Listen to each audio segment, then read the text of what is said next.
그런데 알제리와 폴리사리오 분리 독립에 직접적으로 군수 지원, 병창 지원하는 나라가 누구냐? 그게 바로 이란입니다. 그러니까 당연히 이제 적은 당연히 이스라엘도 여기에 대해서 카운터를 내게 되죠. 그래서 IRGC 북아프리카 지부는 폴리사리오에 방공미사일, 드론, 야전 전술 장비를 제공하고 있고요. 또 이 폴리사리오 분리독립 대리 세력한테 헤즈볼라를 통해서 이제 군사훈련도 시켜줘요. 그러니까 위탁교육, 유학을 보내는 거죠. 헤즈볼라한테 유학을 보내서 군사훈련도 시켜주고 이런 걸 이란이 하고 있습니다. 두 번째, 폴리사리오는 이제 극좌 공산계열 운동이지만 이게 또 누구랑 결합되어 있냐?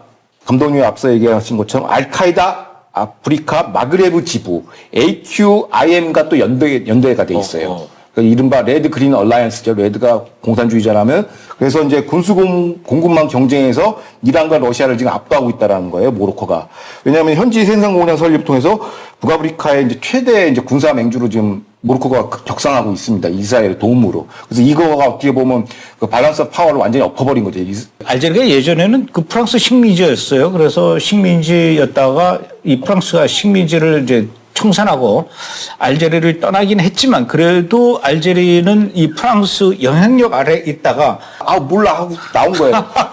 그래서 이제 2024년에 이제 프랑스 모로코가 외교 협력을 이제 하게 됐어요. 그럼 모로코랑 할래 하니까 또 이제 권력 세력 공백이 생기니까 러시아, 중국이 또 개입을 하죠. 왜냐면 요충지니까. 그 세력 공백을 막혔는데 러시아는 일단 우크라이나 전쟁으로 이제 고립화가 됐지 않습니까? 그뿐만 아니라 알제리는 서방하고 완전 척을 져버렸어요. 그러니까 어떤 식이냐면 서방에 이제 러시아, 중국, 베네수엘라가 금융 제재를 받고 있으니까 이들을 회피하기 위해서 자기들만의 별도의 금융망을 조직하자 해서 이른바 브릭스 개발은행을 출범시켰습니다. 알제리가. 여기에서 이제 러시아, 이란, 베네수엘라의 대체 금융 수단으로 제공하고 있고 거의 이거는 미국의 어떤 영린을 건드린 것이죠. 그래서 이 배후에 누가 거중 조정을 했냐? 바로 중국의 상하이 코퍼레이션이 하고 있습니다. 그래서 알제리는 북중러 이란의 악의 축, 북아프리카의 거점 역할을 충실히 이행하고 있고 반대로 모로코는 약간 서구 진영, 서방 진영, 문명 진영, 이스라엘하고 미국하고 같이 이제 이런 이제 대립점에 있습니다. 예, 그렇습니다. 근데 얼마 전에 베네수엘라의 마두로 대통령, 미국이 체포해 가지 않았습니까? 근데 또 베네수엘라하고 알제리아하고 조금 전에도 말씀하셨듯이 굉장히 가까웠어요. 마두로 체포, 이 베네수엘라의 마두로 체포, 알제리한테도 굉장히 타격이 클 것 같아요. 그러니까 그 마두로 체포가 그냥 단순히 미국 관점 안에 좁게 해석하면은 자기 앞마당, 서방구, monroe 닥트린이라고 얘기하지만 이게 신의 한 수예요. 이거 한 방으로 그냥 급소를 다 때려버린 거예요. 아, 그렇군요. 그게 뭐냐면 이제 중국 얘기를 많이 했으니까 했지만 이게 어떻게 보면 베네수엘라의 그 마두로하고 알제리하고는 남남 협력이라고 서로 사우스 커넥션을 얘기하고 있는데 이 폴리사리오 전선 아까 얘기했던 서사라에서 이제 분리독립 운동한 게 공산 계열이거든요. 마두로도 약간 그 공산주의 계열이다 보니까 여기다가 지원을 엄청나게 많이 합니다. 그래서 여기 폴리사리오 전선의 프런트를 주요 지지자면서 정치적, 외교적 자원과 후원을 제공하고 있고요.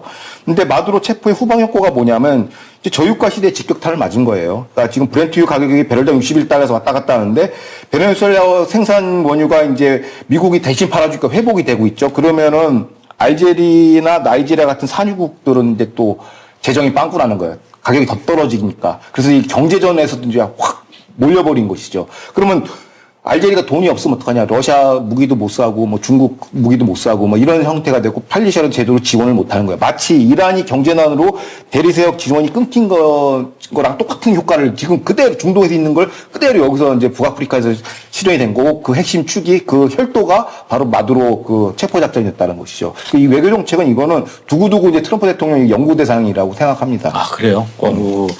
근데 지금 그 미국의 도널드 트럼프 대통령도 알제리보다 굳이 모로코에 더 관심이 많은 것 같아요. 매력을 느끼고 있는 것 같은데. 그래서 어떻게 보면 러시아 우크라이나 전쟁으로 세계 식량 공급망이 좀 타격을 입었죠. 근데 우크라이나가 식량을 많이 생산하지만 러시아 비료가 또 시장 점유율이 높은가 봐요. 근데 러시아가 이제 제재에 걸리니까 이런 농업 비료 공급할 나라가 없는데 이 역할을 누가 하냐? 바로 모로코가 하는 것이죠. 미국한테는 굉장히 좋은 친구죠.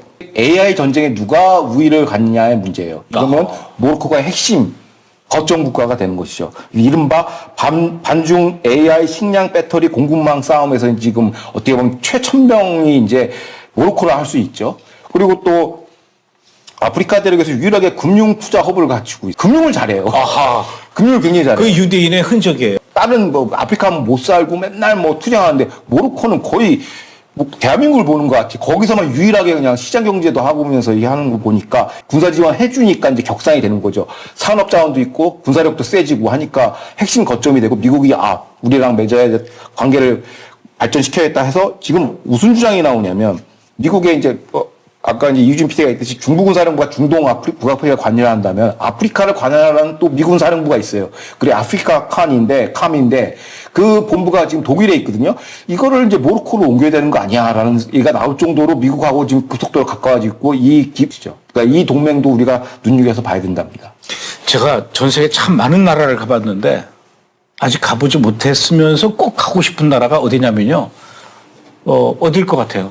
모로코? 나는 이 모로코에 대한 환상, 자주 뭐 가고 싶은 그런 마음이 많은데 예전에 아주 그 감명 깊게 본 영화가 그 블랙호크 다운이라고 소말리아에서 그 미국의 블랙호크 그 헬리콥터가 이제 추락한 그 사건을 영화한 건데 재밌어요 영화 블랙호크 다운 소말리아 얘기인데 그걸 소말리아에서 안 찍고 모로코에서 찍었대요. 네. 더 이 모로코를 가고 싶은 그런 생각이 드네요. 감독님 투어 패키지 하나 만들어 주시죠. 그럴까요? 예. 같이 갑시다 한번. 예, 알겠습니다. Ora, nós quando pensamos em ir para Marrocos, a maioria das pessoas pensa no deserto, aqueles que vão numa viagem mais de aventura, ou pensam nas grandes cidades, no visitar as cidades imperiais, Fez, Marrakech, Meknès, entre outras, ou praia, ou até montanha para o Atlas, mas na realidade não há uma oferta de um tour das fortalezas portuguesas. Ora, ainda hoje se nota essa relação dos marroquinos com os portugueses? Hoje eu vou dar 3 exemplos. A relação de 3 povos que foram povos invasores e povos colonizadores. Portugal, Espanha e França. E então há 3 formas de estar dos marroquinos em relação a todos nós. A primeira eu diria que são ali os vizinhos mais próximos, é com a Espanha, com os espanhóis. Há eu estou a generalizar, atenção. Naturalmente. Portanto, há uma relação de indiferença, ok?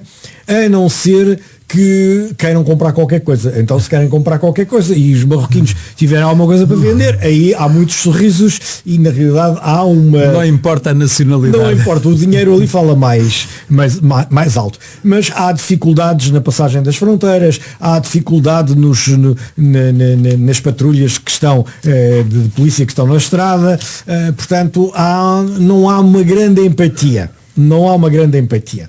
Se falarmos dos franceses, que também foram colonizadores, o que acontece é que eles, na realidade, não gostam nada dos franceses. E não gostam por uma razão muito simples, porque os franceses têm uma atitude perante eles que não é aceitável. E eu sou testemunha, não é? Sou testemunha de ver a forma como os franceses tratam os marroquinos, quer seja nas compras, quer seja nos hotéis, quer seja a interação em termos genéricos. E há a forma como eles tratam connosco, portugueses.